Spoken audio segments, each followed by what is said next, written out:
What's guys? Welcome back to DCB Podcast, episode number 10, the NFL Week 1 special episode. This is coming out during the game, so hopefully find time to watch it. Probably not. But today we're joined by our host, Alexander, aka Purple Swordfish. How you doing, Alex? I'm doing pretty well, and just for the record, the intro shocked me. I did not expect the intro that quick. And then also, this will be up on at noon Eastern time, so it'll be out right before the games. So, yeah. I mean, I guess. Now, Maybe we release it a little early, just for fun. Yeah. I don't know. just How time are you, wise. Andy? Good, I guess. Oh, You know? good you guess. Why do you guess? I guess. I just work. That's all I do. Yeah, well, I know the feeling. I took I a day watched off a today to sell a Terrible, car. Yeah. terrible football game last night. Oh, we want to talk about that. We want to just get right into that. No, I'm just saying. Anything Okay. else highlights? Well, You have any highlights this week? one highlight that I want you to talk about a little bit is your upload challenge. Oh, yeah. I had fun being sick yesterday, so So how's that going? being sick, fine. Well, no, but like the upload challenge, not being sick. Obviously, that stinks. The upload challenge currently, is at a halt. Oh, okay. So it's at a halt. Well, okay. Well, I mean, I've been enjoying the content. That's why I brought it up. I've been enjoying the videos. You're doing your little Dolphins franchise, and I'm sure rebuilds are soon to follow, right? Now, there was a rebuild. There was a rebuild, okay. So, I mean, there you go.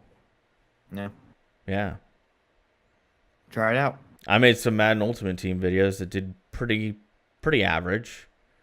And then did some weekend league streams. I did a vlog. I think the vlog was put up after we recorded the last episode. I could be wrong on that. Out of all the videos I posted this week, 4, I have a Khalil Mack reaction video that has the same amount of views as all the other videos of the week combined and more. As a content creator, I say this to people all the time, and sometimes they believe me and sometimes they don't. But I always tell people, if you have a video and you get done with it and you're like, I'm not sure if I want to upload this, upload it anyway, because a lot of times the videos that I think are going to go great don't go so great. And then the videos that I'm like, I almost didn't upload. Like, for example, there's one video on my channel that it has to be up there. It might be my most viewed video ever.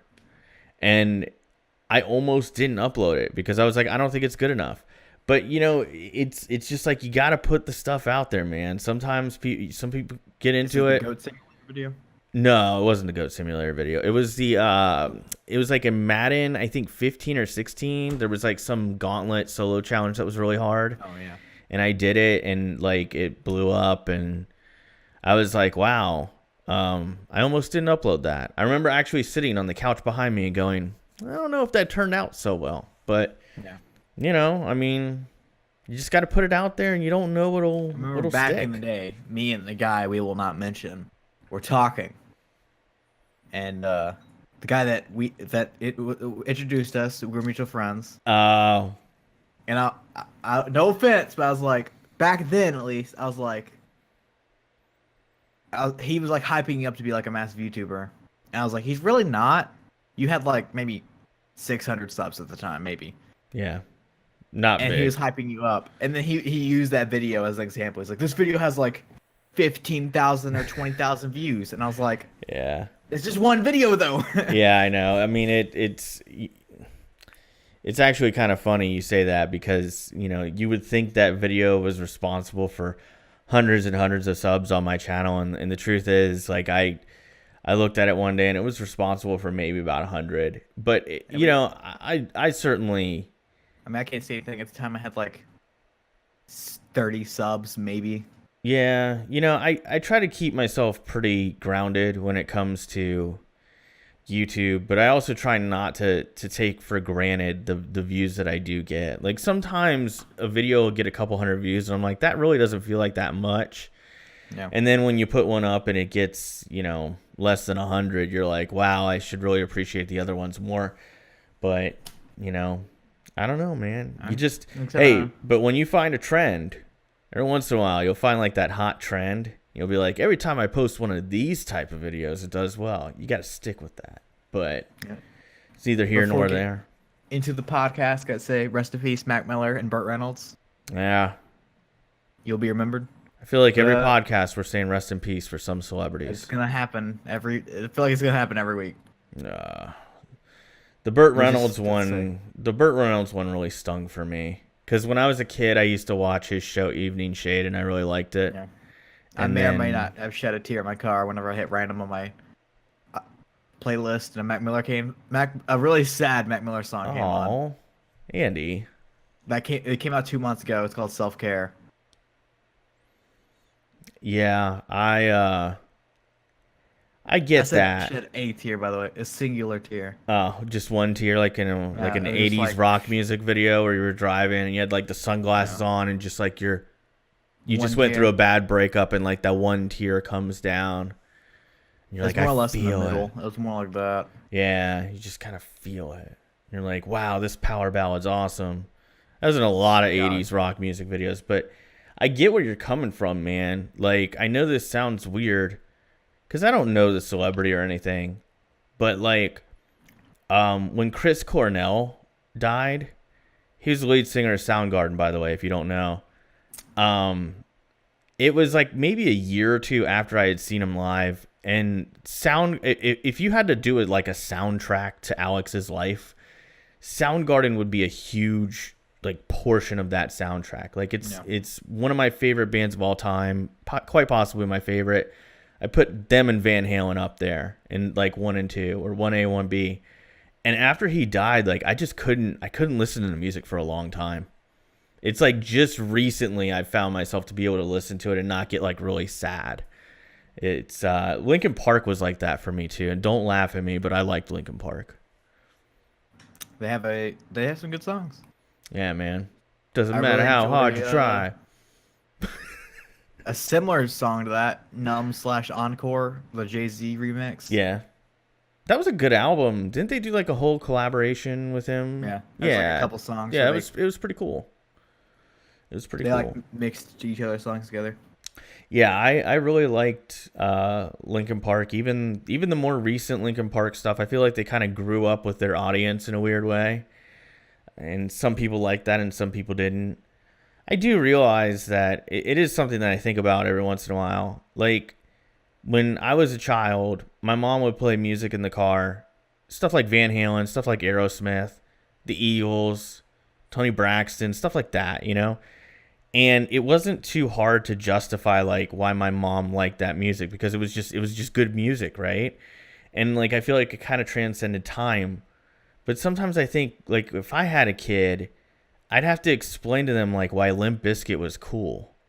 Because I feel like if a kid was around, they'd be like, Limp Bizkit, Linkin Park, Korn? I feel like you still have to explain to my generation. Some people, at least. I think you do. I mean, like, looking back, I feel like you had to be born in a very certain time window to appreciate Limp Bizkit for what they were. And even then, I like it, but I fully get why people think it's lame. I don't know. It's weird. All right, we'll actually start talking about football. All right. Finally. Well, it's not just an NFL podcast, Andy. I know, but it's gonna be a big one. We're 9 minutes in. I want to talk about other stuff than NFL. It's called the NFL Week 1 special, though. Okay, cool. So no more music talk, no more celebrity talk. I mean, fine. When I listened to Green Day in the car when I was a little kid, and R. Kelly. So I love Green Day. And I do like R. Kelly. I like his older work, not his newer stuff. I like his off-field issues. Yeah, I mean, well, you know, we all have our vices, Andy. We all have our vices. All right. So the Atlanta Falcons played the Eagles last night. Yeah. Or 2 nights ago. No, 3 nights ago for people listening. Mm-hmm. The game was awful. Eagles won 18-13. Give me thoughts on the game. It's a Thursday night game. Those are typically pretty ugly to begin with. It's a short week. I guess you could say they had more time to prepare, but maybe not. I don't know. The longest week. Yeah, but off season. I don't know. I always feel like week 1 football is usually pretty ugly by comparison. It takes a while for teams to get in the groove. There can sometimes be quite a few blowouts. There are a couple teams every year who come out and they just don't look very prepared. I will say this. The Eagles looked about like I expected they would look with Nick Foles starting, right? Yeah. Nick Foles has kind of come back to earth a little bit after a outstanding run in the playoffs and an outstanding Super Bowl victory. He's 8-1 since replacing Carson Wentz. Yeah, but the first couple games where he replaced Wentz in the regular season were pretty rough. And I remember people very specifically saying, it's a good thing to have that bye week in the playoffs because they're certainly going to need it. But that being said, the Eagles looked about like I would expect them to look. Their defense looks just as good as last year. A lot of playmakers on defense. Offense looks like it should with Nick Foles. I think if Wentz comes back, it's a step up. Some people would disagree with me on that, but I really do feel like if Wentz comes back, it is a step up. They did win, so that's good for them. Now, when it comes to the Falcons, I don't get it. The defense doesn't look any better or worse than I expected. They sadly lost Keanu Neal for the whole year now. Ooh, I did not know that it was for the full year. They confirmed he tore his ACL this morning, which is tough news. That is tough. I hate to see that. It's just a terrible injury at this point. Well, it's a terrible injury no matter when, but they had a lot of injuries last night. It felt like every other play someone was off the field with injury. Yeah, the Falcons defensively looked pretty good considering the situations their offense would put them in, but that offense was just not very effective, specifically in the red zone. And Matt Ryan's arm looked terrible last night. Well, I know a lot of people were joking about Julio Jones, but he did have a really good. He put up a lot of yards. He didn't get in the end zone. I get that. He was one target away from breaking or tying the NFL record at 20, 10 receptions for 169 yards. It was a solid game. I thought it was a solid game. You would have loved for him to get in the end zone, but you can't get mad because that's like a Julio performance, though. Julio doesn't ever get in the end zone. Like last year, he had 3 touchdowns. Yeah, I know, but there were years where he would do more. I just, I think the guy draws a lot of double and triple teams, and the minute they get in the red zone, they really key in on the guy. I got to say, the one thing that really disappointed me with Atlanta was Calvin Ridley's absence. Guy was on the field a lot. Only got 2 targets. Didn't haul in either target. Didn't seem to make any kind of impact on the game. And then some of the play calling with Steve Sarkisian just questionable, in my opinion. Yeah. But I'm not really a big fan of his. I know before the show you were talking about he did well at Alabama. But I think that we could make me the offensive coordinator of Alabama, and I'd figure out. Because, let's just be real. With Alabama, they get these giant O-line guys that are really good recruits, and they star running backs. Yeah, and these star running backs are running through dumpster-sized holes because of the O-line, and they can also protect the quarterback too. So I don't think that Steve Sarkisian is doing a great job there in Atlanta. But today, Dan Quinn comes out and says he was happy with the play calling last night, and obviously their production. But their first 2 red zone trips, Julio had 1 play in the red zone. It is interesting you say that, because there was one drive last night. I don't remember when it was. I want to say it was sometime in the third quarter. The Falcons make a big play to get in the red zone, and then Julio Jones jogs to the sideline. And I'm like, why is he on the sideline? It happened every time. Every time he just wasn't in the game. Why? When you have this elite, the best wide receiver in the league, in my opinion, and you just don't want to use him. I get it. In the fourth quarter, he was literally the entire offense in the fourth quarter. Mohamed Sanu made that clutch catch on 3rd down. But the last drive of the game, it was Julio. And then they get into the red zone, he's double teamed and they keep on targeting him. They're like, we don't know what to do without Julio. It's kind of like Jameis Winston with Mike Evans, where Jameis Winston, instead of like throwing away, he'll just throw it to Mike Evans and just pray that he catches it. I mean, it's part of the reason why Mike Evans' catch rate is pretty low every year, because he gets just a buttload of targets that honestly I don't think are catchable footballs. But, you know, Jameis Winston and then defenses start keying in on after a while, and then they start picking it off, or, you know, they get Jameis Winston for a fumble. I don't want to complain about Jameis Winston anymore. I'll just stop. But any other thoughts on the Thursday night game, Andy? Falcons looked bad. Eagles looked good. Can I ask you? Simple as that. Because I think Vegas is usually a pretty good place to look at things. Yep. Generally speaking. Yep. And because these are people who these odds makers literally they get paid to make the predictions. Yeah, they literally bet for a living. People have cooled on the idea of the Eagles repeating as a Super Bowl champion. Last night, does that change your opinion? Make it better or worse for you? Just how bad Atlanta looked doesn't change my opinion at all. And also, without Carson Wentz, I can't say any. I'm not gonna say anything until Wentz comes back, if he comes back. Why do you say if? It'd be the smart move for them to not play him until at least week 12. Okay. I know they hopeful is week 3 from return, but I would rather not re-injure it and let him stay out till week 12.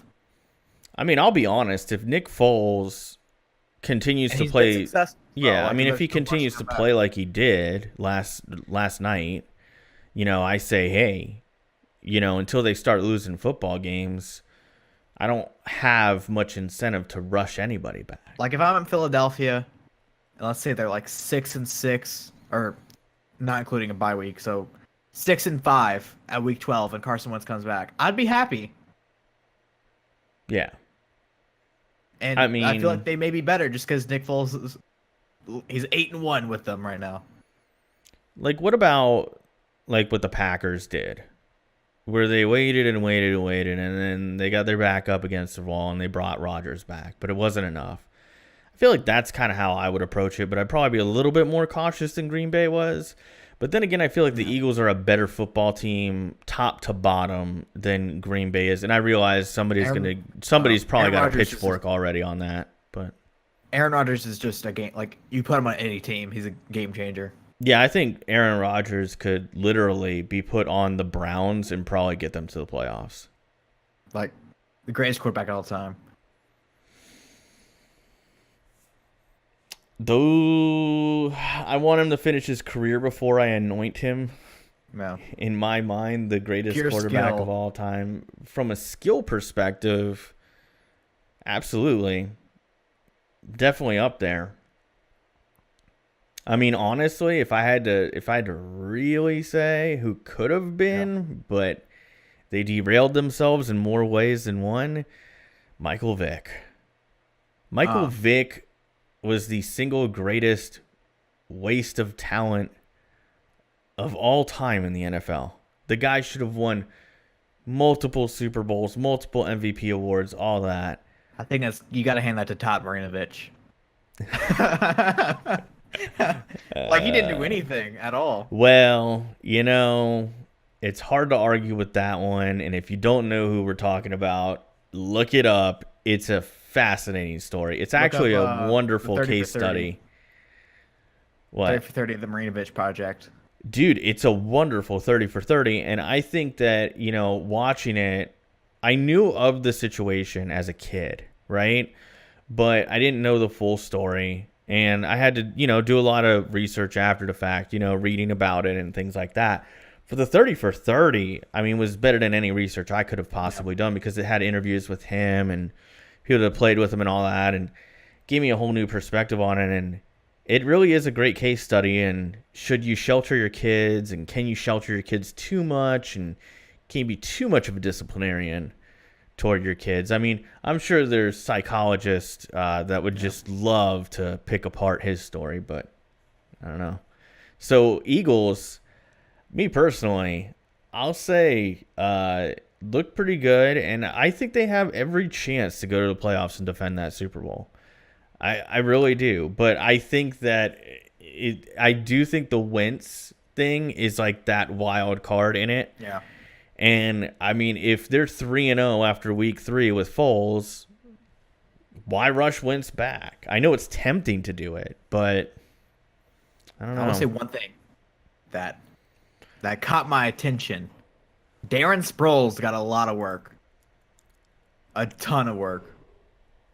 As he should. For fantasy football, I kind of feel bad for JHI owners right now. Just because they kind of proven that it's going to be a committee. Well, here's the thing. I think that if you look at Darren Sproles' career, and believe me, I have, because he's one of my favorite players in the NFL, period. Maybe of all time. Yeah, definitely one of my favorite players of all time. If you look at any team he's ever played on, he's generally been more of a receiver than a running back, but just out of the backfield. Yeah. But he actually has a lot of rushing attempts last night. Well, I would run him too. I just wouldn't run him a whole lot. But, Darren Sproles can run the football. He has a career yards per carry that's well above 4. I think it's closer to 5. He has the most all-purpose yards out of any player in the NFL right now. More than Larry Fitzgerald. Yeah.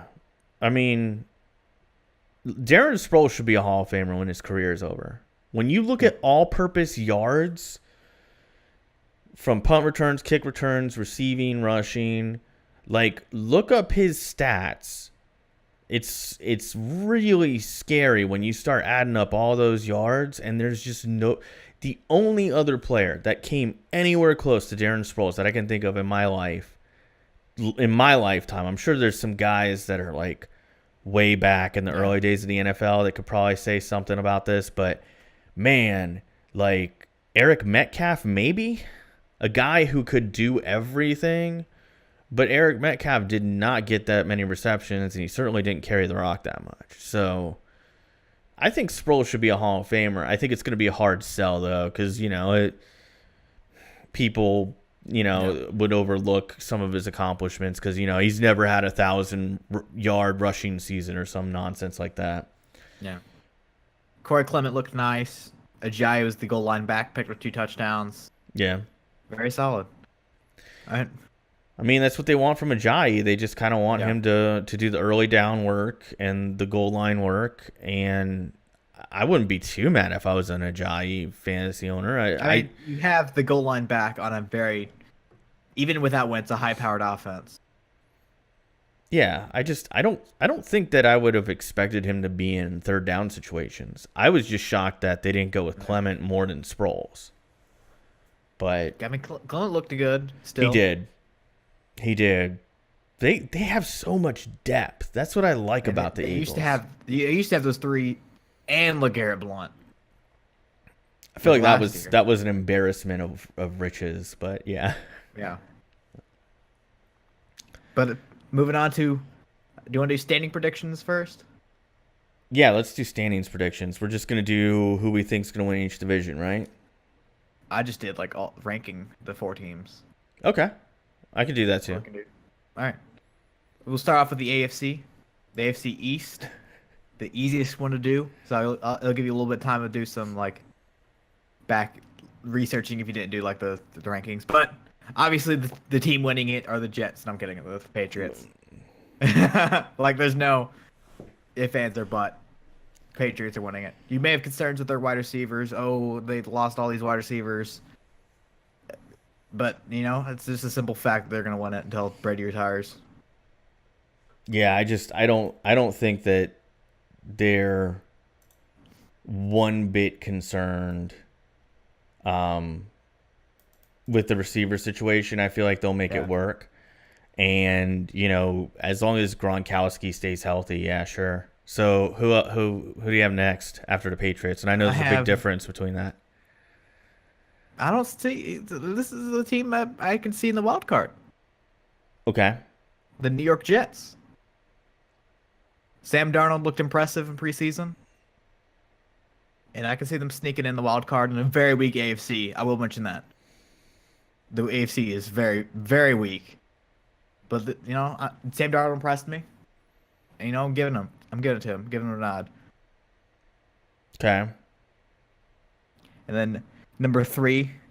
This is the one that's hard because it's basically which team is going to be the worst in the NFL. Ooh. I went with the Miami Dolphins at 3. And then Okay. Buffalo at 4. Both, they could flip-flop on me. Wouldn't be that, surprised. Both teams are very... They both will have probably top 5, top 7 pick next year in the draft. Well, mine stacks up a little bit differently. So obviously I have the Patriots as the number 1, Yeah. head and shoulders above. If I had to I think the Vegas over-under on Patriots win total this year is 11. I would very comfortably take the over on that. I think they're 12-4 team, in my opinion. They have, Yeah. I think they'll take the series with Buffalo. I think Yep. they'll take the series think with they the sweep the Dolphins. divisions. And then they might split it with New York just because I don't know. History. Yeah, Historic rivalry. that's all I'm thinking is because it's a good rivalry. Sometimes, those freakish things happen, but I mean, there's a very realistic chance that they get 6 wins from their division, which most teams can't say. So I have the Patriots up there, real high. I do not think there will be a wild card team from this division. And my next 2 are a tie. I think both of these teams will finish with identical records of 7-9 or 6-10. And that's Miami and New York. I do like Darnold. When you said that you could see New York slipping into the wild card situation, it's not out of the question, But I think Darnold's going to see some stuff, like most rookie quarterbacks. He's going to see a lot of stuff thrown at him week to week that he probably hasn't seen before. So I'm going with them going 6-10, 7 or 9. But I think Miami and New York are very equitable to one another. Buffalo I have as the dead last pick. And the reason for that is, quarterback driven league. Still remains to be seen if anything will happen with the Shady McCoy situation that continues to get stranger and stranger. I don't really particularly like their wide receiver situation. I'm not a real big fan of Kelvin Benjamin. I think that he has regressed significantly in the last couple of years. I don't think he's ever been the same since that ACL injury. He lost a lot of explosiveness for a guy who didn't have a lot of explosiveness to begin with. He's playing in the cold. Historically, receivers struggle there. Defense is probably the best thing you can say about the Bills. And then in a quarterback-driven league, they're going to be relying on Nate Peterman and Josh Allen, who I like. I like Josh Allen. I want to make that really clear. Yeah. But I think he's a bit of a project. So I have the Bills as dead last, and it could get really ugly if somehow, let's just say Shady McCoy ends up getting suspended 4 games or 8 games or indefinitely suspended because of this developing situation, which is one of the most bizarre situations I've ever read about. But yeah, man, that could get really ugly if Shady McCoy's not there. Their starting running back was last year when Shady missed a game being injured. Oh God, who was it? Mike Tolbert. Ooh, That's a starting running back. Ugh. I like Mike Tolbert because he looks like a little human cannonball running around out there, but I wouldn't want him starting. Sam Darnold's the only rookie quarterback starting week 1. Fun fact. Why is that? He's the only one. I feel like, Arizona doesn't... Arizona, Baltimore, same situation. Just have simply better quarterbacks on the roster. Josh Allen wouldn't give it to him. Baker could start, but why risk it when you have Tyrod Taylor?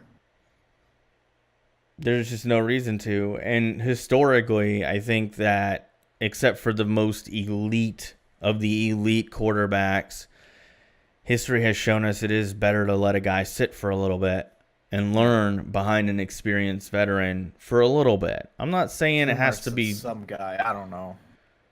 Well, yeah. I mean, it doesn't have to be 2 years or 3 years like it was for Aaron Rodgers. I can't remember if it was 2 or 3.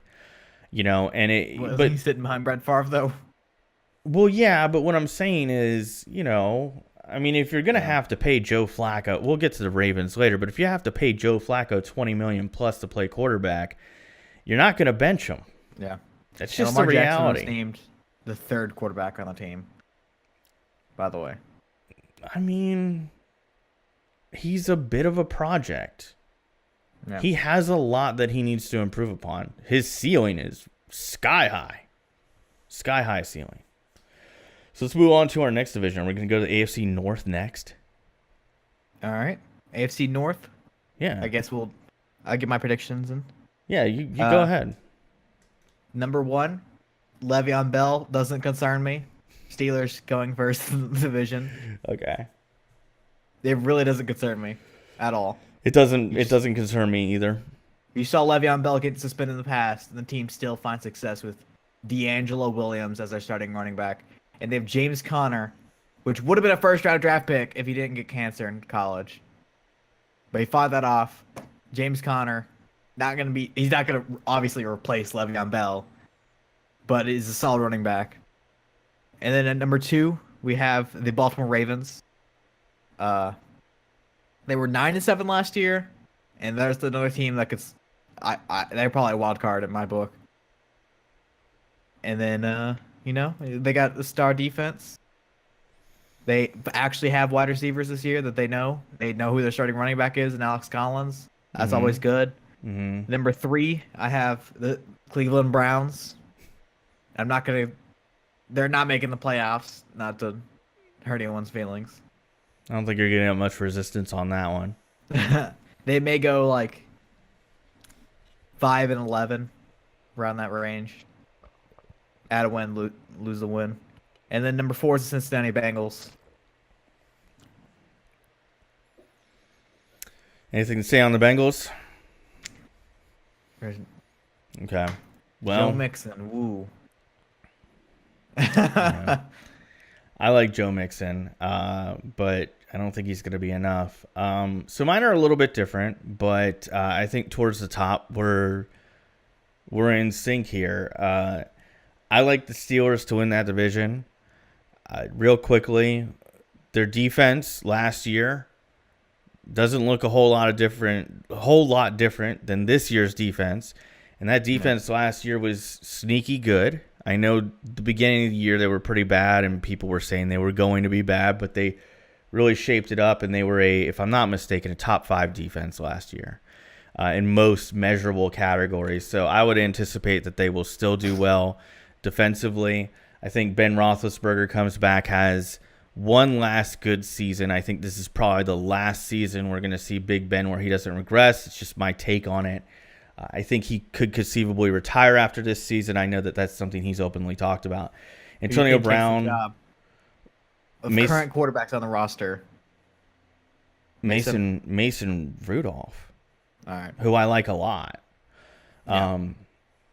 So also, that being said, while we're talking about Roethlisberger, I do feel like if he were to get injured, I hope he doesn't, because my wife is a big Steelers fan. So go Steelers! I like seeing my wife happy. Hold on, I'm gonna get to Googling. Just keep on going. Yeah, if Roethlisberger were to get hurt, I feel like Rudolph can slide in and do a very good job. And I think that if they didn't feel like he could do a great job as a backup, they would have kept Landry Jones, which they didn't. That's what I was Googling. So, Landry Jones. No, they let him go, which I think is a good... It's bad for Landry Jones, who I think will get another job somewhere. He is a very good backup, and he's a very capable backup. But a week ago, if they hadn't have gotten AJ McCarron, I'd say he'd probably end up on the Raiders, because the Raiders were certainly looking for a quarterback. They'd probably take a look at that guy. But Rudolph, I think, will be a good backup for them. Antonio Brown's going to be Antonio Brown. The O-line, I think, is a solid enough O-line to get them through. So I think that they win the division. I could see them going 11-5. If I had to take a guess at their record, I'd say 11-5 sounds about right. Le'Veon Bell situation, I know that's the one that everybody wants to talk about. I think that James Conner is going to do just fine. I also think that if I'm Le'Veon Bell and I'm watching week 1, you know, what if James Conner balls out a little bit? Like, what if he has a couple really good weeks, and then all of a sudden Le'Veon Bell literally just doesn't have that much leverage? So I'm not saying that Le'Veon Bell is replaceable. I want to make that really clear. I think that there's a top tier level of running back in the NFL. Like, the top 5 running backs in the NFL, the distance between them and then the next 5 is pretty considerable, right? You have your like Le'Veon Bells, your Todd Gurley's, your Ezekiel Elliott's, you know, David Johnson if he can stay healthy, right? I didn't think you were gonna say him. those guys are the ones who can run it, they can catch it, they do everything, and they're not a jack of all trades and a master of none. Like, they have everything down. Like, they're just that. But then you go like that next 5, and you'd probably say like Leonard Fournette. Now, does Leonard Fournette add as much as a David Johnson or a Todd Gurley or a Le'Veon Bell? No. But could you conceivably get by with him and still be a playoff team in a pass-first NFL? I think you can. So I think Le'Veon Bell is really I like that he's betting on himself. I can never hold it against somebody for betting on themselves. But I do think it is a bit risky. But I think James Conner will do just fine. And I actually picked him up in a fantasy football league this week because I really think that he could have a very good year. He also, by the way, kind of scary how reminiscent it is. He showed up this offseason like 15 pounds lighter. Who was the last guy in Pittsburgh that did that and then blew up that year? So I don't know. He could look a lot different this year than he did last. So I have the Steelers winning the division. Next team is the Baltimore Ravens. Like you, I think that they're a lock for a wild card spot. I think this is the year where they get back to the playoffs. Joe Flacco finally has some weapons around him. It's on him to prove himself that he can do well with some weapons. I think Crabtree is going to have a good year there. I think Hayden Hurst has a good year once he's back and healthy. Alex Collins came out of nowhere. Looks like a really solid back. The defense is good, as we've established. And then, you do have Lamar Jackson, who I don't think will see the field this year unless they get eliminated from playoff contention. Yeah. Or if they have like a garbage game at the end of the year that's just like meaningless. They've already made the playoffs. They can't help them. Yeah. Week 17. Yeah, like maybe you see him there. But I think this is the year where Flacco can really show us that, this is the year for him to prove himself, prove that he's elite.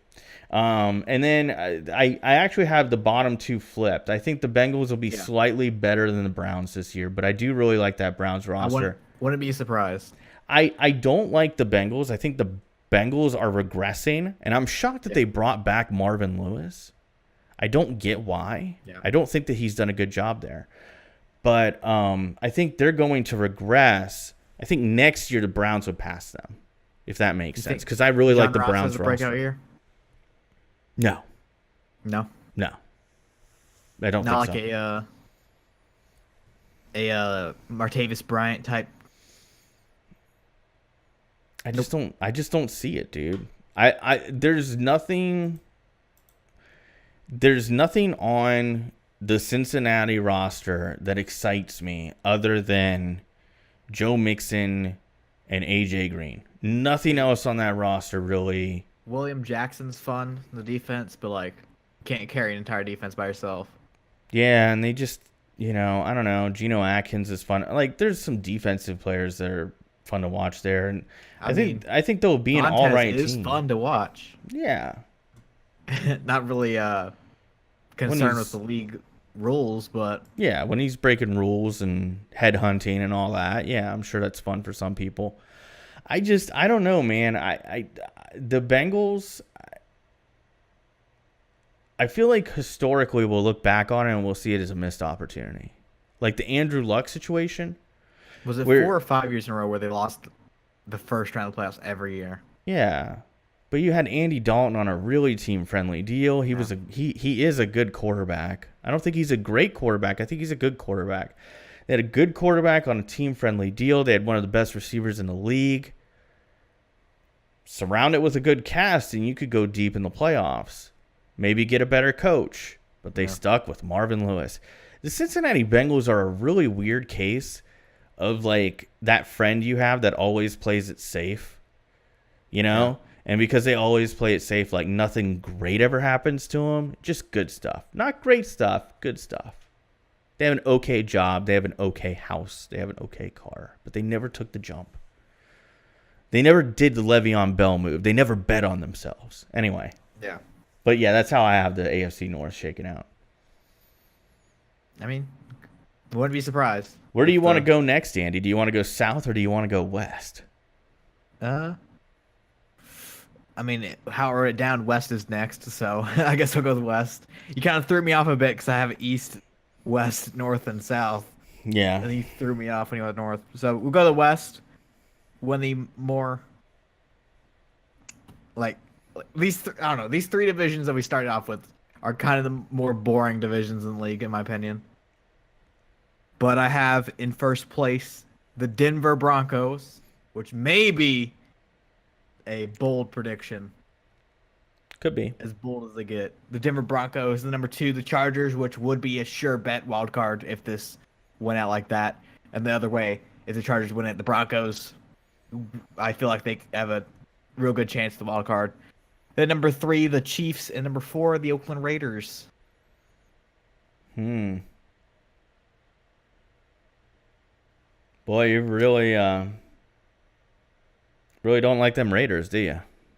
I mean, like it's not just like I mean, I like the Raiders, but at the same time, the Chiefs are better, the Chargers are better, the Broncos, on paper with Case Keenum, are light years ahead of them. Okay. So I mean, they come in at 4th. I'm just saying like worse than the league, but it's fair. Bottom of the barrel. It's fair. I feel like we differ greatly on this division. Do we? Yeah, you have winning it. The Raiders. No, I have the, and I'm gonna try this year. I haven't called them the San Diego Chargers yet, but I have the Los Angeles Chargers. Did I call them San Diego? No, but I did a billion times last year. Dude, it's so hard for me to get used to that one. That one's harder for me to get used to than the Rams not being St. Louis anymore. I don't know. Anyway, probably because when I was a kid, they were the LA Rams. But yeah, that's how old I am. So LA Chargers number 1. I think that last year they would have won that division had they got off to a better start. I think this year they can make those adjustments beforehand. I think Melvin Gordon's going to have a great year. I think Phillip Rivers is going to have a great year. Keenan Allen, please have a good year. I love you, Keenan Allen. You're such a fun player to watch, but sometimes the injury bug gets to him. And I think the defense is good enough to do a solid job of keeping them in games. I have the Broncos at 2, but I don't have them as a wild card. I think Case Keenum is going to help them out a lot. I think that defense will be back in a good way. And I do really like, one thing I really like is that they got Chubb to pair with Miller. It's going to be a really scary pass rush. It'll be a tough team to run on, and Case Keenum gives them a lot. But I don't see them as a playoff team. I think this is going to be one of the weaker divisions in the NFL. That's just my take on it. So I have them number 2, but not getting a wild card. I have the Raiders 3.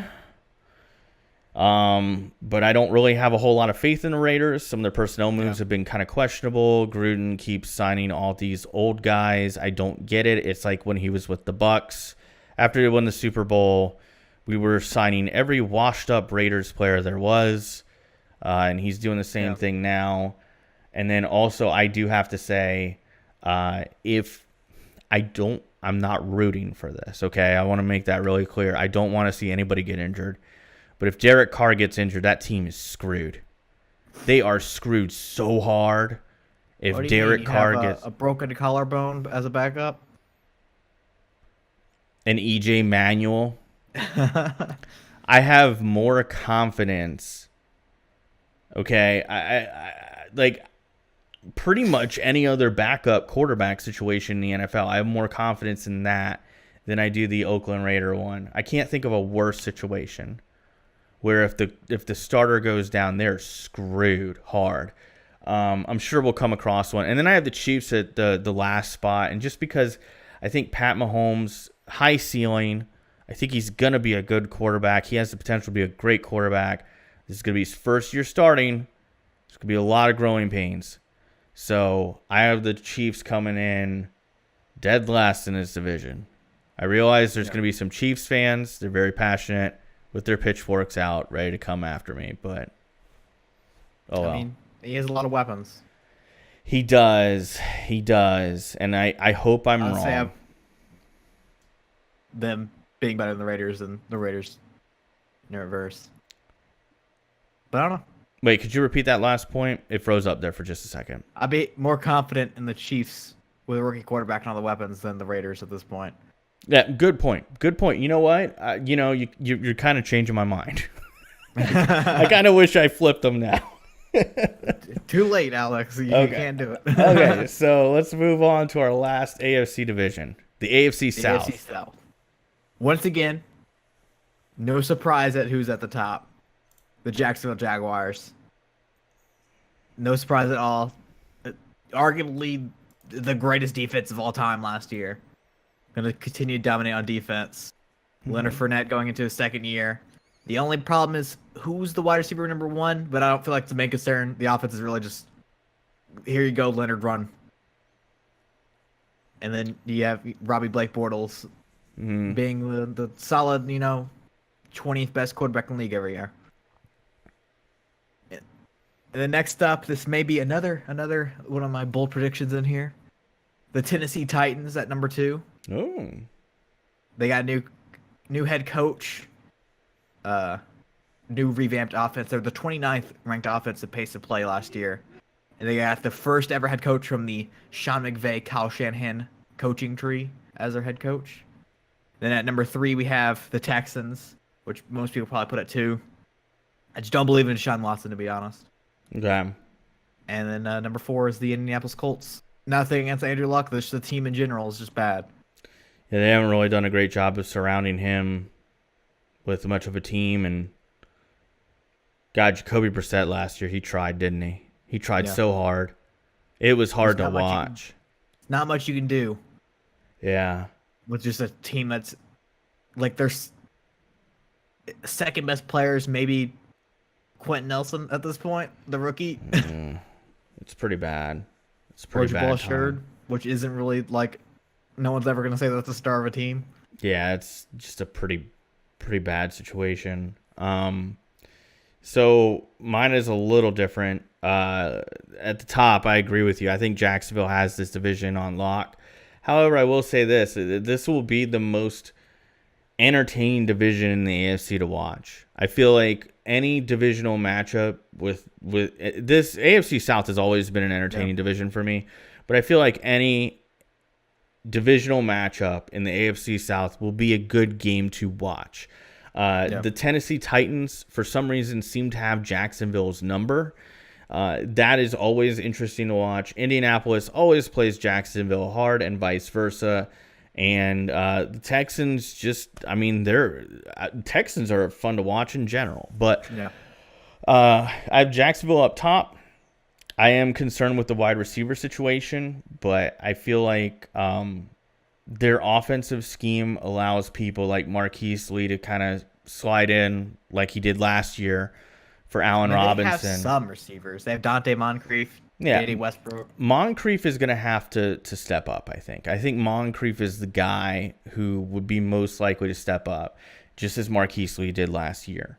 So I have Jacksonville at number 1. I think Leonard Fournette has another really good year. I think if he can keep his ankles in in good shape. I think he could run for 1,300 yards. Before the podcast, we were talking. Sorry to interrupt. We're like, Emmitt Smith had 20 touchdowns that 1 year. Do you think Leonard pushes 20 touchdowns? He could. Those ankles, Like, man. He's really just the offense as him. I would triple tape those ankles if I was the trainer. If he plays all 16 games. If he plays all 16 games, I could see him pushing 20. I could totally see it. They're going to lean real heavy on him. And the defense, I think, is just, oh, God. You dream of a defensive unit like that. So I have Jacksonville as the by and far top team. I have the Texans as my second wild card pick in the AFC. I'm not ready to say Deshaun Watson is a great QB or an elite QB or anything like that, but I do think that he's good enough for the rest of that team, specifically with like DeAndre Hopkins, who I think is one of the best wide receivers in the league, period. Chronically underrated, I should say. He's just like Larry Fitz, where you can't make the argument that the quarterback carried him because he's played with like a different quarterback every year and continues to put continues 1,000+ yards, continues to be a stud. DeAndre Hopkins made Tom Savage look good. Let's let that sink in for a minute. So, I have the Texans as my second wild card pick. I have the Titans right behind them. The reason for that is I think that Mariota is not going to adjust well to that new offense. Just my take on it.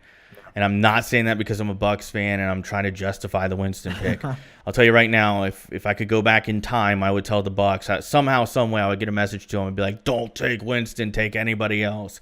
So, I just have the Titans at 3. I think that they're going to fall just short of the wild card spot. I think it's going to make for a couple of exciting final weeks of football in this division. And then I have the Colts as dead last. And I think Andrew Luck's going to have a good year when he comes back. I'm really rooting for him, but the rest of that team is pretty abysmal. And as good as Jacoby Brissett is, and by the way, somebody's going to get that kid, make him a starter in the league. He'd be a good starting quarterback. But, it showed that team, they have a really, really tough defense to play with, and the offense isn't much better, and they don't really seem to draft well either. I just... What's going on in Indianapolis? They just keep getting older and worse. So I have them as dead last. But let's move on. Go ahead. The only thing I'm going to say is the same thing with like the Raiders is I have not that high confidence in the Texans defense staying healthy. If they do, they could push the Jaguars at the top. Yeah. But that's the only thing I'm really concerned with. Especially, I don't know if it's ever happened, but have we ever gotten a full year of J.J. Watt and Clowney together? I think it was last year. It was the first time that Whitney Merciless, Jadeveon Clowney, and J.J. Watt ever played a game together. See, if you after 4 seasons of being on the same team, if you could get those 3 guys together and healthy all year, it's scary. Yeah, but I don't know. You add Tyrann Mathieu. It's a great defense. Always up there. Top I like 10. how they got the Honey Badger for nothing. Yeah. They were just giving it.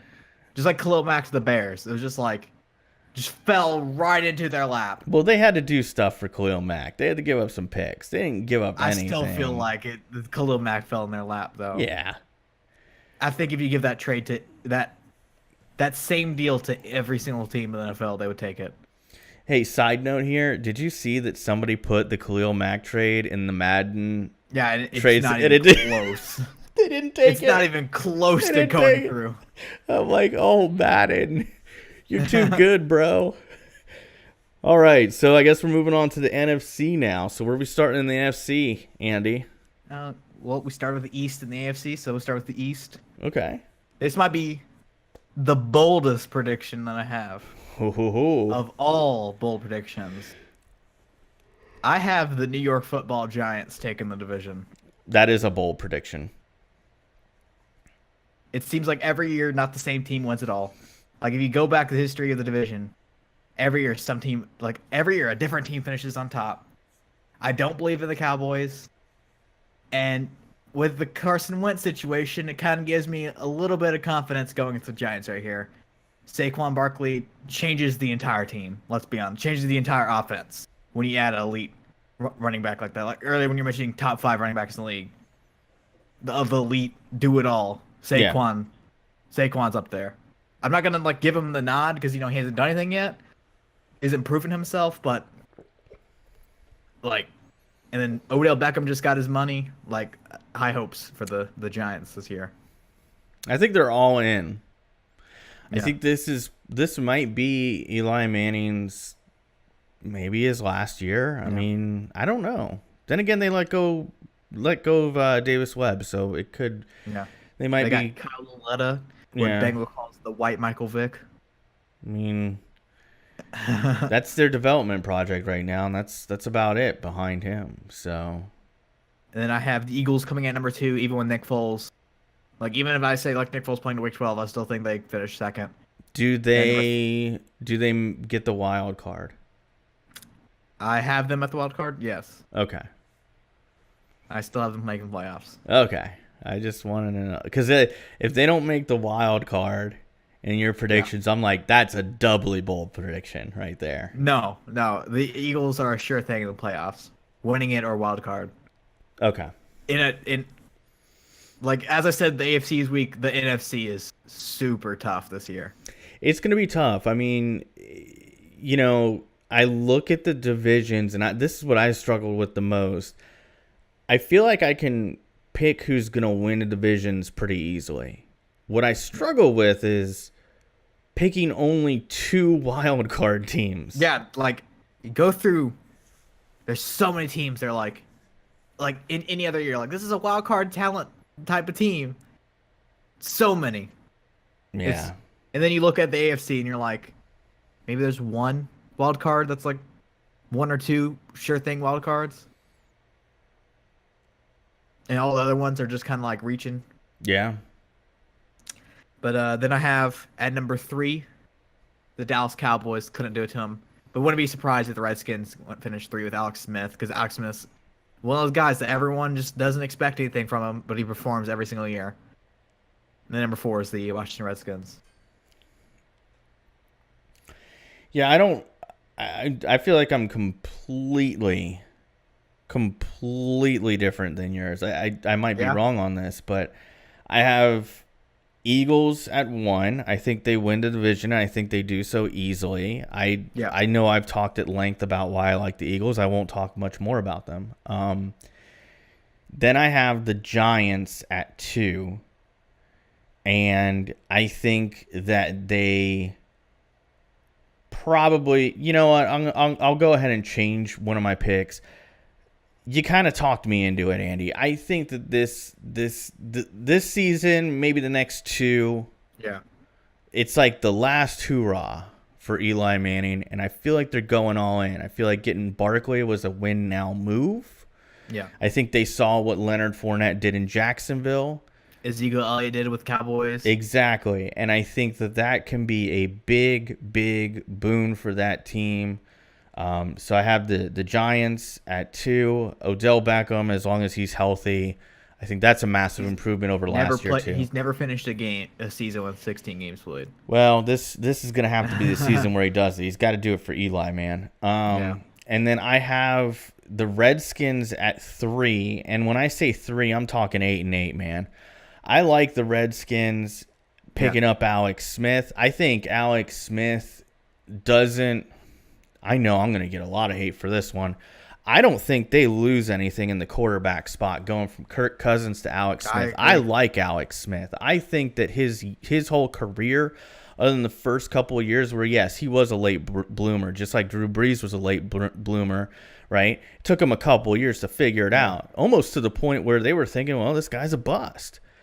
Now, he hasn't been an elite quarterback, but my goodness, I think he's pretty darn good. He's chronically underrated. So I like him. One thing they lose is lose their minds about how much money they save. I mean, I really thought it was, if you're going to lose Kirk Cousins, okay, because you don't think that he's worth what he got paid by the Vikings. We'll get to them in a minute. But like Alex Smith is Probably the most underrated quarterback. You went out and you got the best guy you could get. I think he might have been the best quarterback on the open market last year. You know, the guy who was being shopped, and they didn't pay a lot to get him. So I mean, I thought it was a great move. So I have them at rock solid 8-8. I feel like Redskins fans get tortured for one more year, barely missing out on the playoffs, and then I have the Cowboys dead last. I have a lot of questions about Dak Prescott. He didn't look so hot as his second year. I think Ezekiel Elliott will still come back and have a good year. Offensive line trouble. There's some O-line trouble. They cut Dan Bailey. I don't get some. I don't get some of the moves, man. I think they really the really big question mark for me with the Dallas Cowboys, and I know it's going to make me sound like every talking head out there, is really their receiving core. I don't know somebody's going to have to step out and be the best receiver there. And then on top of that, somebody's going to have to step in and become the second best receiver, because their two top receivers last year, Jason Witten and Dez Bryant. Don't get me wrong, Dez Bryant slowed down, but he was still their best receiver last year, and Jason Witten was number 2 right behind him, and they lost both of those guys. Who do you think takes over the... Mr. Allen Hurns, closely followed by Cole. Don't underestimate me, because I'm tiny and I play in the slot, Beasley. I like Cole Beasley. I really do. He's going to have to step it up a lot. Yeah. He's still going to play out of the slot, but I think it's going to come down to him. And then I think Terrence Williams will run a lot of decoy, but I could be wrong. It could be Allen Hurns and Terrence Williams interchangeably. No Gallup? No, I don't think so. Don't see it. Sorry. So, that's my NFC East. I think it'll be a fun division to watch, though. It always is, isn't it? It's always a wonderful division. Especially on Turkey Day. Oh, yeah. All right, moving on to the NFC North. The division, maybe people think I have a bold prediction, but I don't. I have Vikings first. Elite defense. Adding Kirk Cousins doesn't hurt. They're not going to be as good as people think, in my opinion. But at the same time, it's just the same thing as Jacksonville. Your defense can lead you to victory. Defense wins championships. Number 2, I have the Packers. Aaron Rodgers, you can't doubt him. And then the Bears, which people may be a bit overhyping.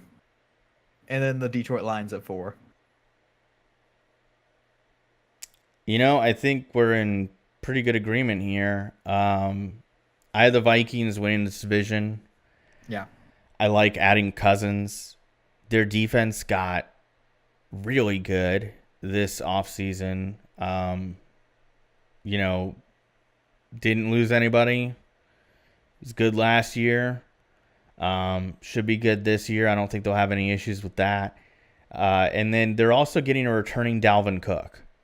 Yeah. So I think that's going to help them tremendously as well. I think Case Keenum did a great job in Minnesota last year. There's no taking anything away from what he did, but I think Kirk Cousins does give them a little bit more, just a little bit more. And that's going to keep them where they were. I think Green Bay is my second team in this division. I think I made it really known that they have not surrounded Aaron Rodgers with good players.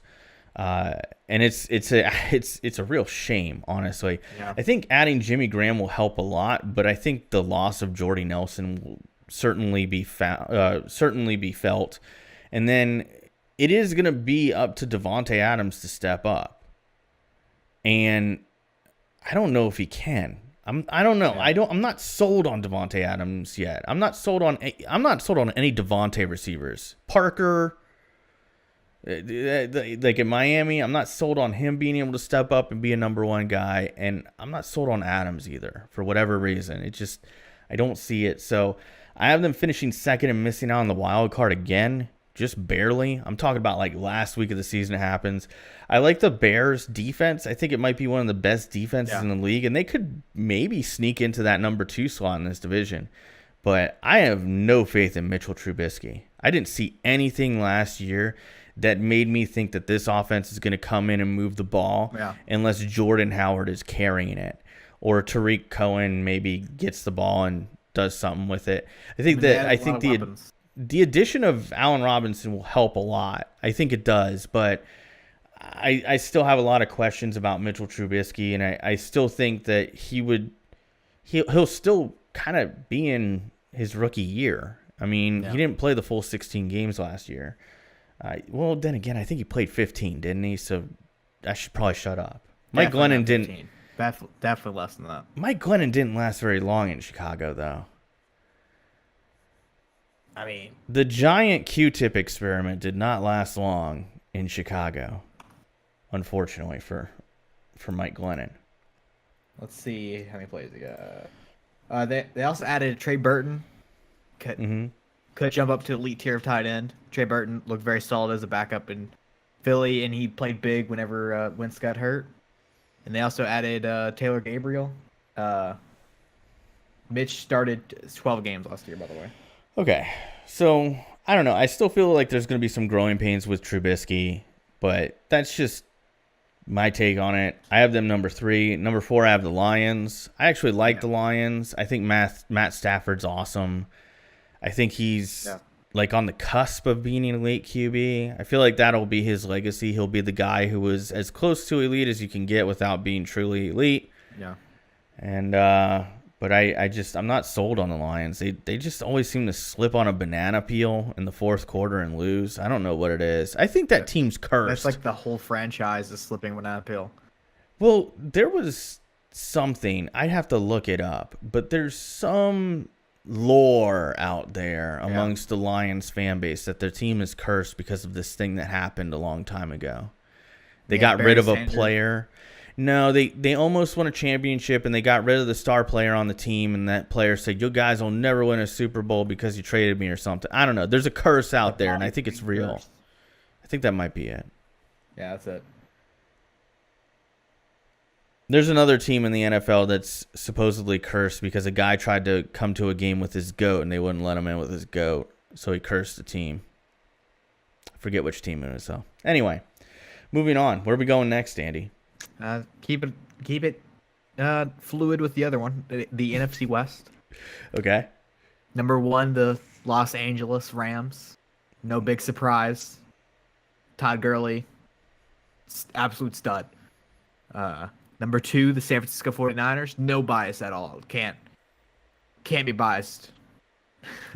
Number 3, the Seahawks, which I feel like could be 4 if Sam Bradford plays longer than I expect him to play.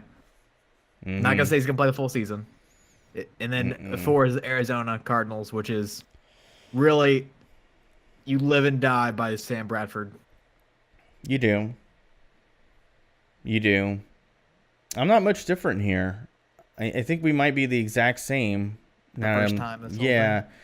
So I have LA. I think LA, not only were they good last year, they reloaded. I mean, they went out and they got some good players. They got Brandon Cooks to replace a guy that really didn't give them anything in Sammy Watkins. So they have Brandon Cooks, one of my favorite players in the NFL.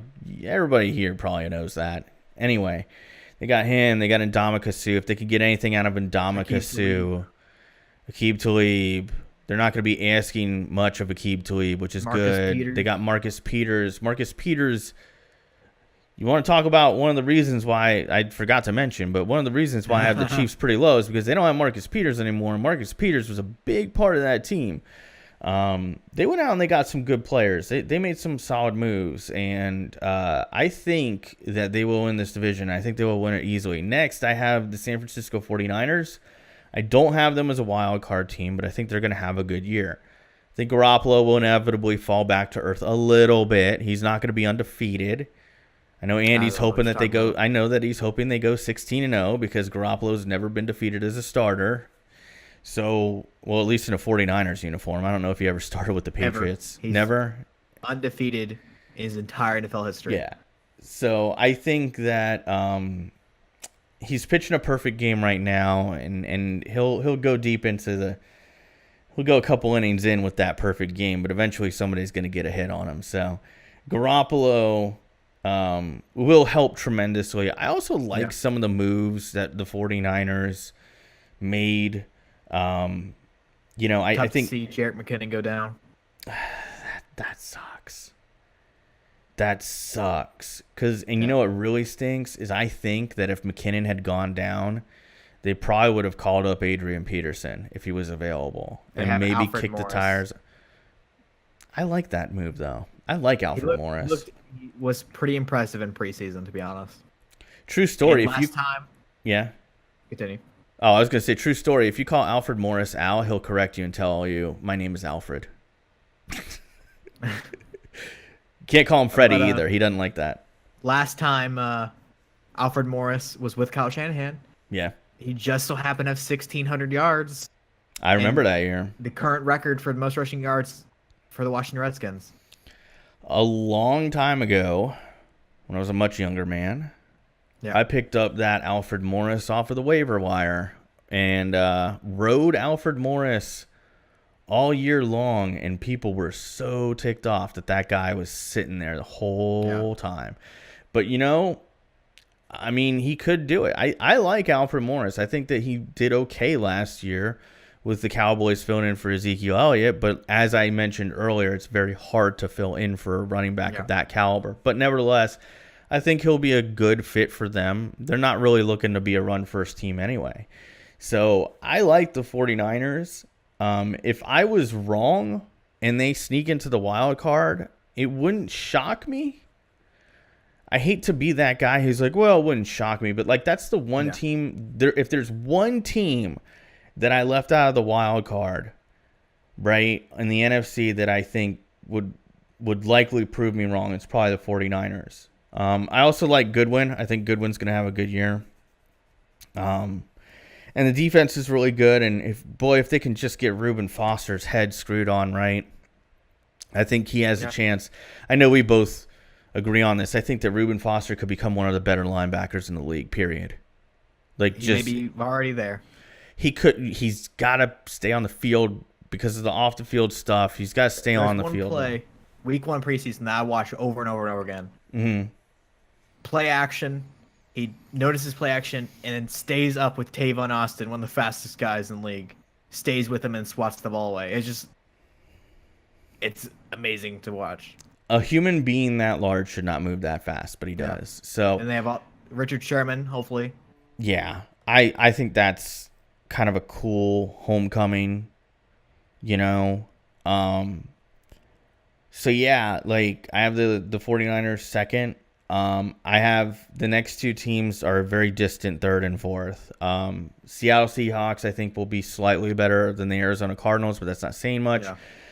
Seattle really, I think, has committed to rebuilding completely. I think the only guy on that roster, I think that if you called Seattle up today, if you were an NFL GM, you called up Seattle, I think there's only one player who, if you asked them to trade, they'd hang up on you, and that's Russell Wilson. I think everybody else on that team is probably available for the right price.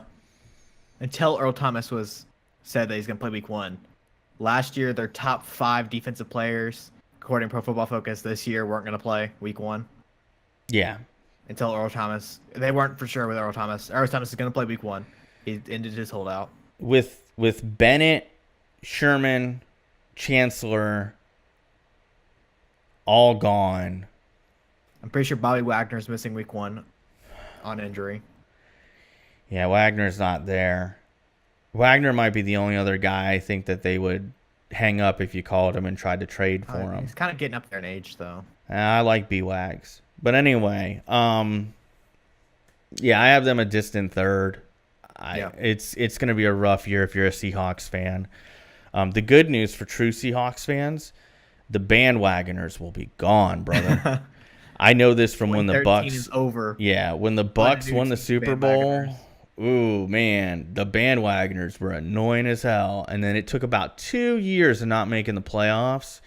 And all the bandwagoners are gone and things are back to normal. And it's wonderful. Back in 2012, I feel the same. Nope. Yeah. So, Arizona, last team on the list. I think the only really good asset they have right now, Larry Fitzgerald, Hall of Famer, first ballot Hall of Famer, all that. He'll have a good year. But David Johnson's really the star of that show. And I think he's going to have a tough time of it this year because if Bradford goes down, and I think it's not really an if, it's more of a when thing, unfortunately. Sadly, yeah. And when he goes down, I think that they're going to be stacking 8 in the box and just daring Josh. I assume it would be Josh Rosen or Mike Glennon. Either one of those, they would be daring them to throw the football. They don't have a wide receiver 2 right now. Like, their wide receiver 2 is J.J. Nelson, which isn't confident at all into that. No. They have Ricky Seals-Jones, which is a breakout candidate at tight end, which is really just because there's no one else that they can throw to besides Larry Fitz. So I think the other issue that they're dealing with is the loss of who I felt was one of the best head coaches in the league in Bruce Arians. I think losing Bruce Arians is a much bigger deal than most people realize, and I like Bruce Arians. I think I was sad to see him, as well as Carson Palmer, absolutely. But I was sad to see Bruce Arians retire. Yeah. But I get it. He wants to spend time with his family and things like that. And he is getting up there in age, and it's important for people to do that. But the NFL certainly lost a great head coach in Bruce Arians, and I think they're going to struggle from that. But, I don't have anything else to say. Yeah. Cardinals are going to be bad. To the NFC South. Ooh, yeah. Your favorite division. Not really, but okay. I'm just saying because the Bucs are there and you like a lot of Saints players for some reason. Shut up, dude. It's true. Like Darren Sproles, Brandon Cooks. You love Saints players. Jimmy Graham when he played on the Saints, yeah. All right, first, speaking of Saints number 1, easily. Yeah. No concerns. Mark Ingram being suspended 4 games at all. I mean, I've kind of concerned. People are like, Alvin Kamara is gonna be an absolute stud. Slight concerns that Mark Ingram not being there, that the defense is just gonna key on him the entire time. But Drew Brees, Hall of Fame first ballot quarterback, amazing defense, easily number 1. Number 2, I have the Carolina Panthers. I did have the Falcons till last night's game, to be honest with you. Just how terrible the offense play calling was and just looked in general. Kind of made me flip on them, which I don't have any confidence in that at all. Both teams could probably make the wild card. But I do have the Panthers. I did have the Panthers in the wild card. But then when I was thinking, while we're doing this, I put the Packers there in my second wild card spot. So Eagles-Packers in my playoffs. And then the bottom of the barrel is the Tampa Bay Buccaneers. So, ouch. I mean, it'd be nice if you knew who your quarterback was. I agree with you on that. So I have New Orleans a lock at number 1. Drew Brees is Drew Brees. I think he's going to have another great year. I think that Kamara will be just fine in Mark Ingram's absence. I think he will have a harder go of it because he doesn't have somebody to come. It's really tough when you have Mark Ingram and Alvin Kamara swapping in and out, and they're always fresh. Did the Patriots wide receiver what they did last year, and they're like, I mean, we don't need a backup halfback. They currently have 2 halfbacks rostered besides Mark Ingram, Alvin Kamara, and then a guy there just in case Kamara gets hurt. I think they'll be fine. I think Kamara will be fine. It's really proving what his actual true talent is. And then the first couple games. I think the defense will continue to get good. I think Marshawn Lattimore will be the linchpin in the secondary, and then I think Cameron Jordan will continue to be the linchpin on the D-line, and that tremendous pass rush that they generated last year. I really like Cameron Jordan. I think that he should have been more of a candidate for Defensive Player of the Year last year than he was. And so I have them at number 1. I have the Panthers at number 2.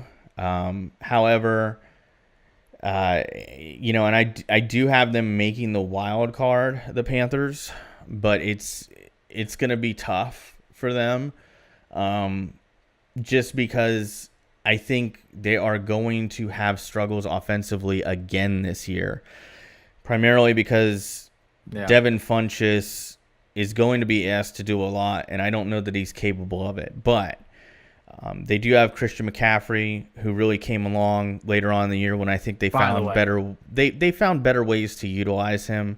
Greg Olson's going to be McCaffrey Greg is a Olson. training camp picture. McCaffrey's jacked. He The is. dude's jacked. He's just like his father, who was quite the gym rat himself and would show up to camp looking really good. So I like Christian McCaffrey there. I think that they'll have a real good 1-2 punch. They did bring in a running back who I think will help them significantly in the run game, whose name escapes me at the moment. Who was it that they brought in? And I was like, oh man, that's going to be a really scary 1-2 punch. Let me look at this roster here. Now I look like an idiot because I don't They know. got DJ Moore. CJ Anderson. CJ Anderson. I think the addition of CJ Anderson will help them out a lot. It's kind of a sneaky good guy to bring in. I know you brought up DJ Moore. I think DJ Moore is going to help them out a lot. I think he's going to be a great playmaker for them. And then, let's not forget they also have Curtis Samuel out there somewhere if they could get something out of him. So I think the offense will struggle a little bit trying to figure out how to utilize all those guys, including Cam Newton's unique skill set. Yeah. So they'll struggle a little bit at first, but I think they'll come along. I think they get a wild card spot. Behind them, I have the Falcons. I think Thursday night kind of sealed it for me. I think they're a team. I think they're a team that's regressing. I don't know what they're going to get out of Calvin Ridley.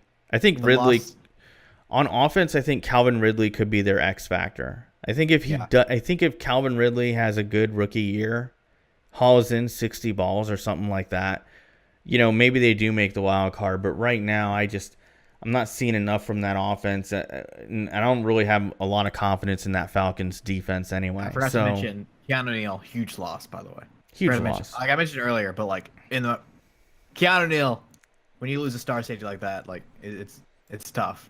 Massive loss. And then finally I have the Tampa Bay Buccaneers. I'm a Bucs fan. You guys know that. It kills me to say that, but I think it's going to be a really rough year. And I think that if I had to make a prediction today, I think by the end of the year, the Tampa Bay Bucs will firmly believe that they're going to move on from Jameis Winston as quarterback.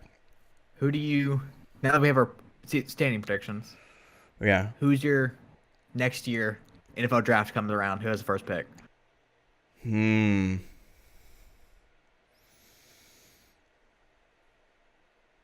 Cardinals.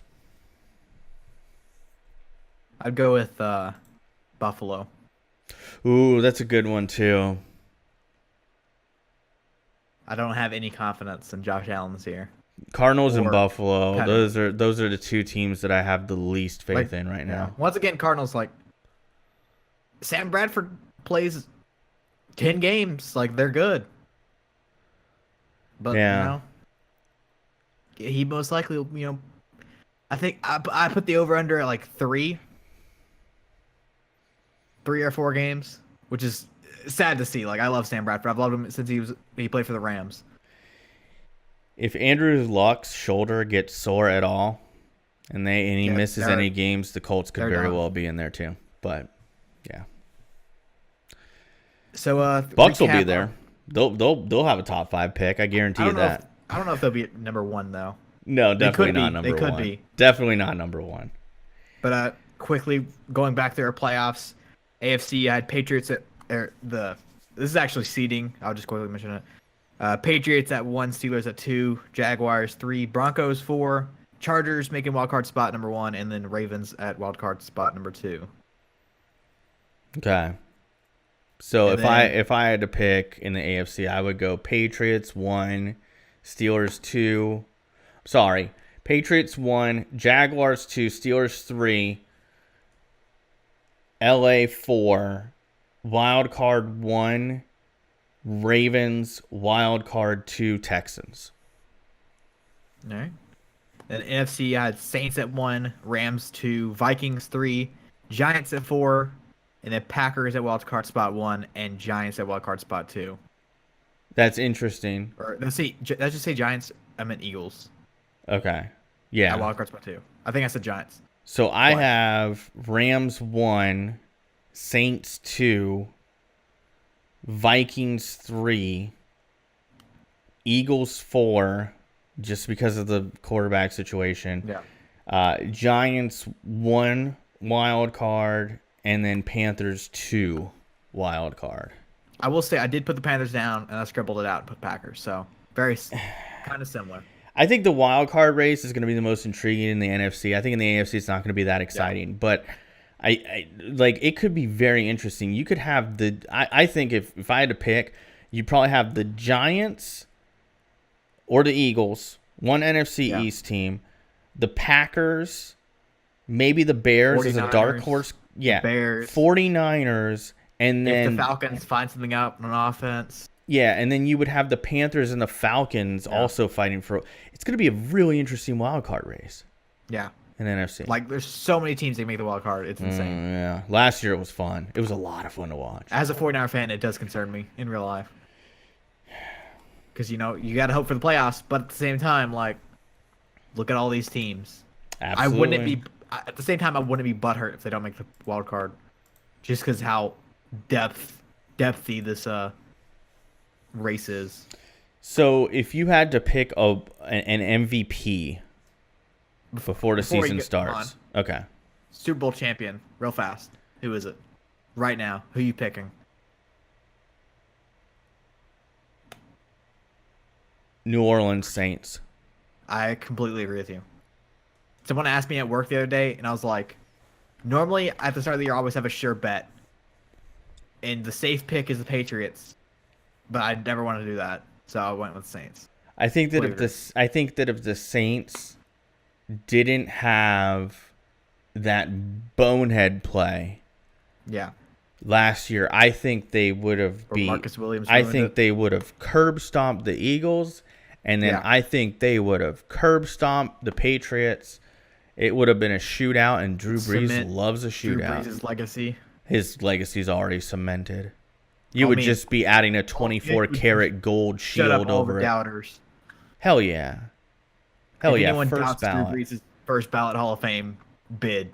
Well, if he wins it all this year, you can't say anything.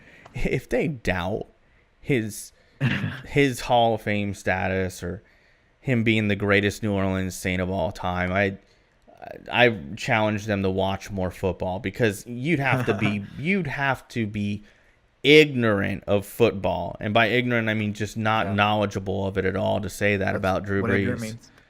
Yeah. Well, I want to be clear. I didn't mean it in the nasty way of like you're a moron, that kind of thing. Anyway, that's ignorant. Yeah. So it's been a very serious podcast. So what awards? You want to do those real quick? You want to rapid fire those, pal? Who's your MVP? Who's your MVP? Keep it on the Saints. Drew Brees. So I'm gonna go. You know what? I'm gonna say it's gonna be the guy who should have won it last year, Todd Gurley. Todd Gurley. I think Todd Gurley should have won it last year. That's funny because Todd Gurley's my offensive player of the year. Not a bad pick there. My offensive player of the year is going to be Ezekiel Elliott. I dig it. Who's your defensive player of the year? It was Aaron Donald, but when I wrote all this down before a certain trade happened.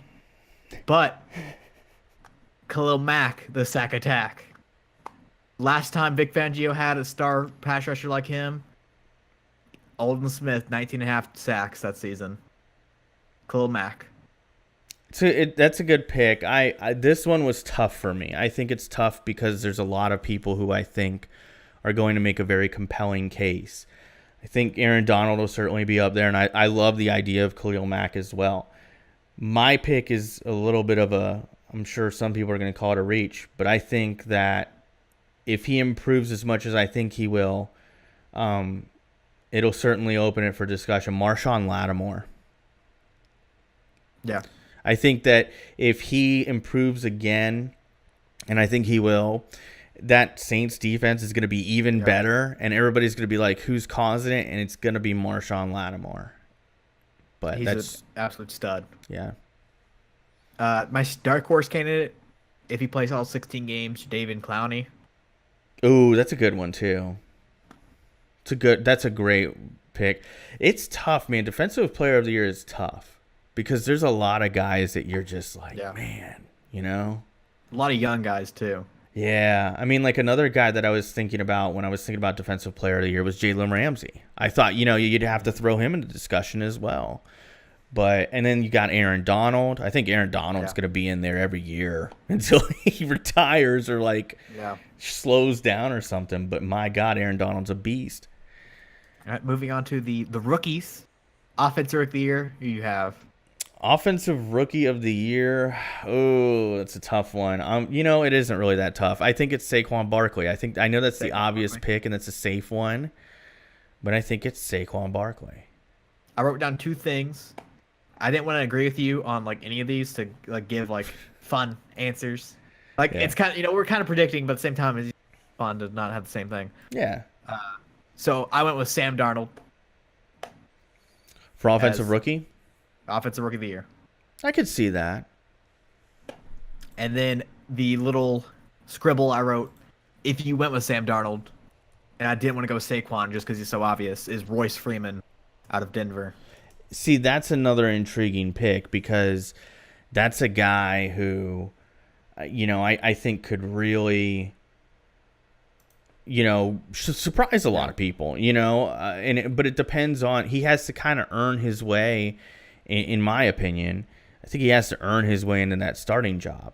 I think there's a very good chance that it could be a committee, at least initially, but I think we all know that, let's just say they do a committee, right? And he's head and shoulders above the other guy. Well, then it's his job to lose. So, should be an interesting one. Defensive. This one's hard for me. Is it? Because these are always tough. Yeah. Who you have?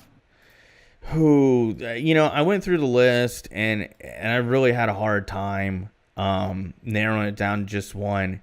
This is going to be another, some people are going to say a dark horse candidate. I'm going to go Denzel Ward because I like that Cleveland Browns defensive unit, and I think that if he adds a lot to it, which I think he can, he'll have a lot of attention on him. Good secondary.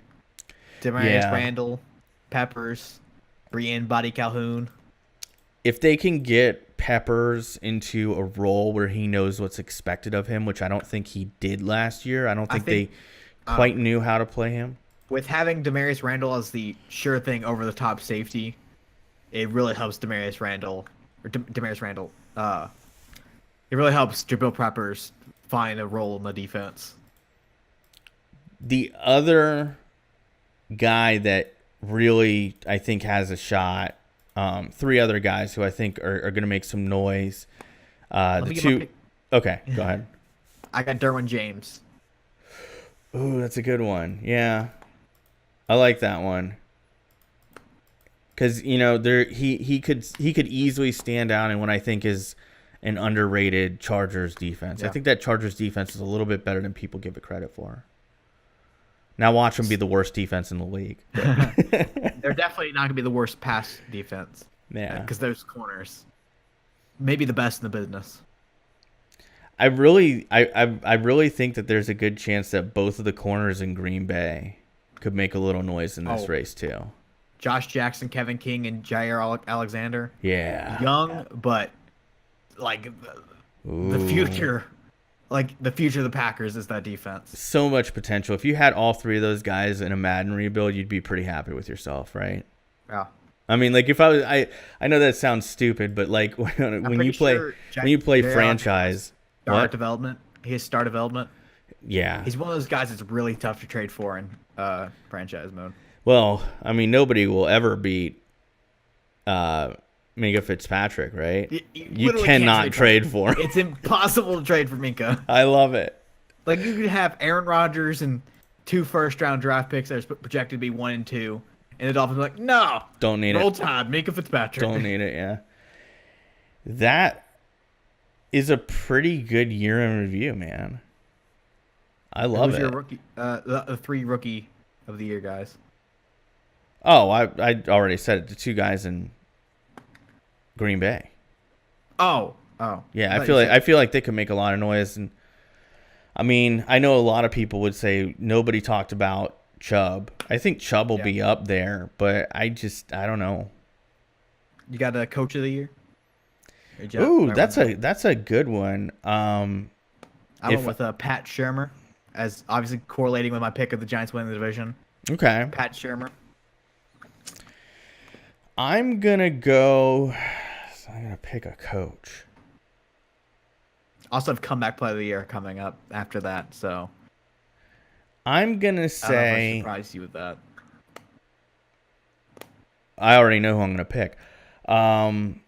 So coach of the year, John Gruden. Just kidding. No, my coach of the year is gonna be Doug Marrone. I think Doug Marrone's gonna do such a great job in Jacksonville that he'll get the award that I felt like he should have gotten last year. Definitely. Who's your comeback player of the year? Dalvin Cook. Good one. I'm going to go with one that is a little bit biased, and I realize that this is kind of a wish. I'm going to go Darren Sproles. Yeah. I want that to happen so bad.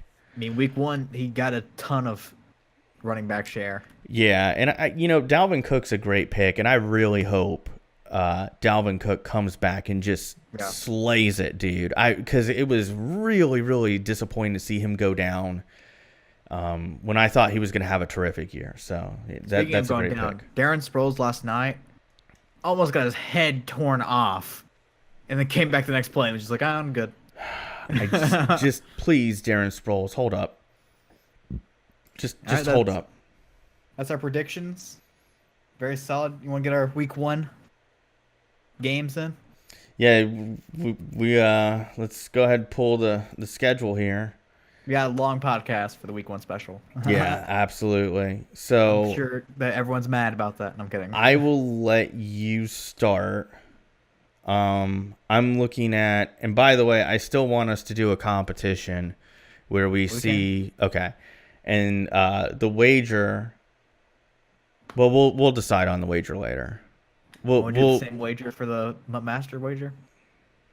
Yeah, we could do that. Let's do that. Let's do that. For the people that don't know, the winner gets to make their Twitter avatar picture for a week.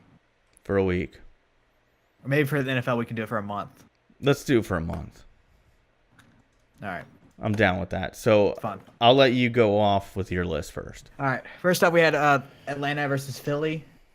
I'm just gonna be honest. The game's over, but I'll be honest. I went with Atlanta. They lost. Just get that out there. I kind of also have one of those predictor things against my roommate, which the bet between that is loser each week has to put $5 in a little bin. It's a good bet. And then, so first game of the season, one of the more exciting games, the Houston Texans at the New England Patriots. Deshaun Watson coming back off injury. He didn't look that great, but they had a good game against the Patriots last year. The Patriots don't have a wide receiver number 1 in this game. Julian Edelman's out for suspension. I think Rex Burkhead's injured right now. Mm-hmm. He's limited in practice. But that doesn't scare me with going for the Patriots week 1. You just can't doubt Tom Brady. Okay. Ever. What you got next? Oh, I thought we were going to go, each game and then... Oh, I was going to rapid fire it, man. Oh, rapid fire? I mean, you rapid fire your pick. Okay, I'll do that right now. So I got Pittsburgh over Cleveland. I got Cincinnati over Indianapolis. I know they're playing away, but... I don't know. That's rapid fire. Yeah. I thought you meant we got Houston Patriots. I say my pick, you say yours, and then back and forth. No, dude. All right. We'll be on here for 3 hours. I got Pittsburgh over Cleveland, Cincinnati over Indy. I got Miami over Tennessee in an upset. I got Minnesota over San Francisco, handing Garoppolo his first loss. New England over Houston, New Orleans over Tampa Bay, rip. Jacksonville over New York, Baltimore over Buffalo, Los Angeles Chargers over Kansas City, Denver over Seattle, Washington over Arizona, Carolina over Dallas, and Chicago stuns Green Bay, getting an upset there. And then I got Detroit over the Jets, and then the Rams over the Raiders. All right. Well, I guess I'll rapid fire mine. Didn't know this was coming. Obviously, Patriots. Then we have the Jacksonville Jaguars against the New York Giants. I was going to go with the Giants, but I'm going to lean towards the Jags right here. Okay. Then we have 49ers Vikings. Jimmy Garoppolo is undefeated. You can't pick against that. Pick him until he loses. Next game, Saints at Buccaneers. Saints at Buccaneers. Buccaneers at Saints. We're going with the Saints. Then I have the Tennessee Titans over the Dolphins. Ravens over the Bills. Pittsburgh over Cleveland. I have Cincinnati over Indianapolis. And then I have the Chargers over the Chiefs. Broncos over Seattle. Washington over Arizona. Carolina over Cowboys. Packers over Bears. The Jets over the Lions. And then the Rams over the Raiders. Good deal. Try it out. We'll make it official. Maybe we should get one of those NFL Pick'em websites that'll track it for us. I'll have to set that up. Maybe we I'm could. pretty sure you can do it on ESPN. Oh, you can do it on ESPN? Well, maybe we'll just do it on ESPN then. Yeah. Well, that was quite the year in review. I know this was a longer podcast. Year in preview. But a little bit over an hour and a half long, but hope you guys enjoyed it. It was all NFL. I don't think every podcast is going to be all NFL, but Oh, no. there will be quite a bit of NFL talk during the season. I think that goes without saying. Is the NFL your favorite sport out of the four major ones, Andy, in America? My answer to this is my favorite regular season sport is the NFL. Favorite postseason sport is the MLB. Fair enough. And That's fair. The actual rankings is NFL, MLB, NHL, NBA, regular season, playoffs, MLB, NHL, NBA, NFL. There's you go. There's my rankings. Well, NFL playoffs, I just don't like them. dang. Well, anything else you want to say, Andy, before we get out of here? Nothing really there. Starting my new Nuke with Every Gun in the Game, or restarting it. Well, continuing it. I'm not restarting it. Episode number 3 should come out on my channel at some point. On my second channel. I'm excited for that. And then I'm continuing doing the rebuilds. I think I have a Giants rebuild coming out soon. Maybe Yeah. already out by the podcast comes out. Continue my Dolphins franchise. By the next podcast, I'm pretty sure Tomb Raider will be out. Maybe. Nope, Tomb Raider comes out next Friday, so nothing to say about Tomb Raider. It will come out before the next episode, but before we record it, it won't. So Tomb Raider series may come out on my channel, and that's the only thing I'm going to stop plugging things. Buy our shirts, $14, I'm pretty sure still right now. Yeah, I think it goes up and down, but it goes on sale quite frequently. So there is that. And plug away, Andy. We're looking forward to the content. As someone who enjoys your content, I'm excited for it. I'm stream. I'm just excited about all that. You're mentioning all this stuff, and I'm like, this is a lot of Andy content that I will enjoy. But we got that going on. Somebody's knocking on Andy's door. Yep, someone's being ignorant. Oh, I was hoping that it would be, I don't know, an appearance by Erica so she could call me an egg on the podcast. Anyway, so, yeah, man, I got some content coming out on my channel, mostly Mutt, World of Warcraft, the same old stuff. And hopefully you guys will like that. Ukulele. The finale for that is coming this week. And should be pretty fun. And then, obviously, there's the podcast, so check it out. It's on iTunes, Spotify, deadchannelduo.com, YouTube, you name it. We're on everything other than SoundCloud. And my final remarks of the week are go Bucks, siege today. I have UK playing Florida this weekend. Hopefully they win. You guys would know by the time podcast comes out Saturday night. May or may not be blackout drunk during that game. I don't know. It happens every year. But that's it for the podcast. Next time on the Dead Channel Duo Show.